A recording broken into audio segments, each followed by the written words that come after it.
Aunque el Char B1 fue un tanque pesado, llamado en su época carro de batalla, char de bataille, francés utilizado durante la Segunda Guerra Mundial. A petición de General Estienne, pionero del arma acorazada francesa, y sobre la base de estudios previos, elaborados por Schneider-Renault, Compagnie des Forges et Aciéries de la Marine et de Homecourt, Forges et Chantiers de la Méditerranée y de la Unai Belleville, se desarrolló un nuevo tanque bajo la designación de código de Tractor 30. Entre 1929 y 1933 prototipos fueron construidos por Renault y FCM. En 1926 la Section Technique des Chars decidió tomar la suspensión de Forges et Chantiers de la Méditerranée y las características mecánicas de Schneider-Renault. La Atelier de Construcción de Rueil supervisó el diseño. Estos últimos se convirtieron en los primeros designados como Char B. Estos tres prototipos fueron extensamente reelaborados y modificados para pruebas. El Char B1 fue la versión de producción del Char B, iniciada en 1935 y del que solamente se construyeron 35 ejemplares. El Char B1 era un aparato especializado en penetrar la línea de defensa enemiga. Originalmente pensado como vehículo de artillería autopropulsada con un cañón de 75 mm en el casco, luego se agregó una torreta con un cañón de 47 mm para permitirle operar como tanque y equipar a las divisiones acorazadas del arma de infantería. Su desarrollo, iniciado en la década de 1920, fue repetidamente demorado, dando como resultado un vehículo que era tecnológicamente complejo y costoso, además de obsoleto cuando en 1937 empezó la producción en masa de su versión mejorada, el Char B1 bis. De su segunda versión modernizada, el Char B1 Ter, solo se fabricaron 2 prototipos.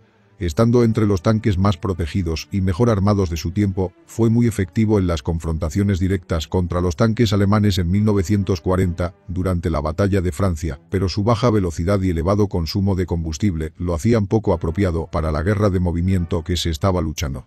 Tras la derrota de Francia, algunos Char B1 bis fueron usados por los alemanes como tanques lanzallamas, designándolos Panzer B2F. Después de suprimir el cañón de 75 mm, se instaló un Flammenwerfer-Spritzkopf, cabezal rociador del lanzallamas, y también como artillería autopropulsada. De manera simbólica, la resistencia francesa y el ejército francés de Francia Libre en agosto de 1944, durante la liberación de París, capturó algunos Panzerkampfwagen B2-740F, devolviéndoles los emblemas originales en honor y orgullo del pueblo francés. La apariencia del Char B1 refleja el hecho de que el desarrollo del vehículo comenzó en la década de 1920. Como el primer tanque, el Mark I británico, tenía grandes orugas alrededor del casco entero y grandes planchas de blindaje protegiendo la suspensión. Esta configuración se debía, en parte, a que el Char B1 era un arma especializada para la ofensiva, un tanque pensado para abrir una brecha en la línea de defensa enemiga, por lo que debía ser muy apto para cruzar trincheras. El ejército francés pensaba que expulsar a un enemigo de un sector clave decidiría una campaña, y se enorgullecía de ser el único ejército con un número importante de tanques pesados bien protegidos. La fase de explotación del éxito era vista como una cuestión secundaria y se esperaba que se llevara a cabo mediante movimientos controlados y metódicos para asegurar la superioridad numérica. Por esto, para los tanques pesados la movilidad era una cuestión secundaria. Aunque el Char B1 tenía, para la época en que se concibió, una buena velocidad, no se hicieron esfuerzos serios para mejorarla, incluso tras la aparición de tanques mucho más rápidos. Más importante que las limitaciones del tanque en cuanto a movilidad táctica era su pobre movilidad estratégica. Su baja autonomía práctica implicaba la necesidad de repostar combustible muy frecuentemente, restringiendo sus capacidades operativas. Esto llevó a que las divisiones acorazadas de la infantería, Divisions Cuirassés de Reserve, fueran, a pesar de su nombre, no muy efectivas como reserva móvil, por su falta de flexibilidad estratégica. No fueron originalmente formadas para cumplir tal cometido, como lo evidencian su pequeña artillería orgánica y componentes de infantería. Otra similitud con el Mark I británico está en la especificación original de crear una pieza de artillería autopropulsada capaz de destruir infantería y artillería. El arma principal del tanque era su obús de 75 mm, y el diseño del vehículo estaba pensado para hacer a esta arma lo más efectiva posible.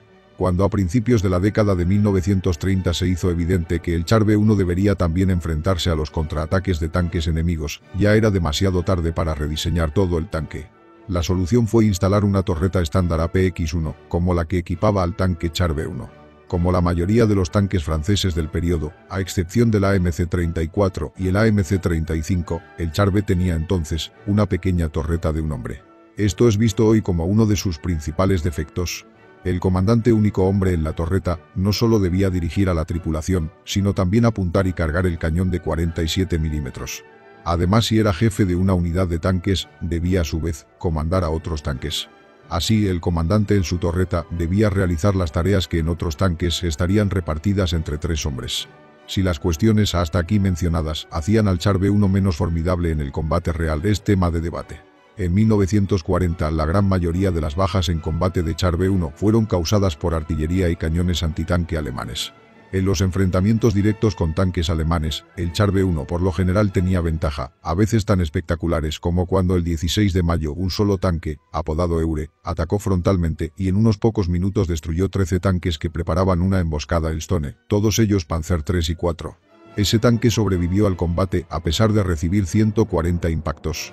Asimismo, en su libro Erinnerungen eines Soldaten, Memorias de un soldado, en alemán, Heinz Guderian describe el siguiente incidente, que tuvo lugar durante una batalla de tanques al sur de Juniville. Estando desarrollándose el combate, traté, en vano, de destruir un Char B con un cañón antitanque capturado de 47 milímetros. Todos los proyectiles que le disparé simplemente rebotaron inofensivamente contra su grueso blindaje. Nuestros cañones de 37 y 20 milímetros eran igualmente inefectivos contra este adversario. Como resultado de esto, inevitablemente sufrimos bajas tristemente cuantiosas. La cuestión se complica más si consideramos que el Char B-1 no era un tanque francés muy típico, tenía 2 cañones y radio. Otra desventaja del diseño de torretas francés era que no tenían escotilla en el techo, de manera que el comandante tenía que combatir sin asomarse, reduciendo drásticamente su conciencia situacional. Los franceses preferían torretas pequeñas, a pesar de sus limitaciones, ya que permitían producir vehículos mucho más reducidos y, por ende, baratos. Aunque los gastos en tanques de Francia eran relativamente mayores que los de Alemania, Francia simplemente carecía de la capacidad de producción para construir una cantidad suficiente de tanques todavía más pesados. El Char B-1 era ya lo suficientemente costoso, representando la mitad del presupuesto para tanques de infantería. Se puede decir entonces que la torre de un solo hombre refleja el diseño y limitaciones de la producción francesa. Las características principales son: peso, 28 toneladas. Longitud, 6,3 metros. Ancho, 2,4 metros. Altura, 2,7 metros. Tripulación, 4.